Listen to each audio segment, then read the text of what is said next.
मकर संक्रांतीपूर्वी 2.25 कोटी महिलांच्या खात्यात डिसेंबर आणि जानेवारी महिन्याचे एकत्र पैसे मिळतील अशी माहिती सूत्रांनी दिली।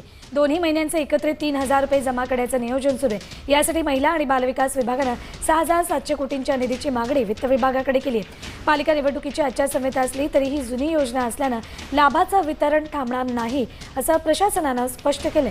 डिसेंबर महिन्याचा हप्ता आहे तो देण्याची सुरुवात ही केलेली आहे। मधले हे 1-2 दिवस सुट्टीचे असल्यामुळे त्यावेळेला थोडी ती प्रोसिजर एक दिवसासाठी आम्ही हॉल्ट घेतला होता।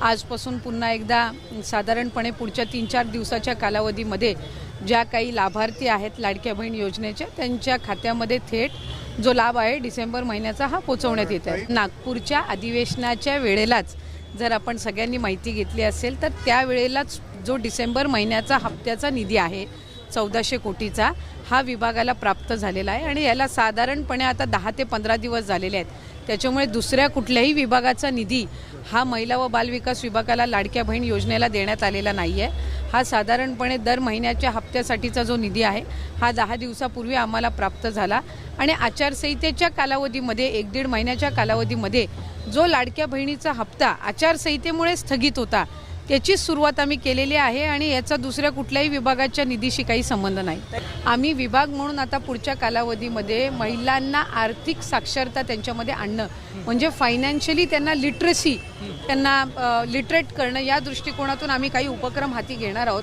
आणि साधारणपणे जर आपण बघितलं की या ज्या महिला आहेत लाभार्थी या आपापल्या पद्धतीनं सेविंग असेल किंवा छोटमोठे उद्योग सुरू करणं अशा अनेक केस स्टडीज आमच्यासुद्धा समोर आलेल्या आहेत।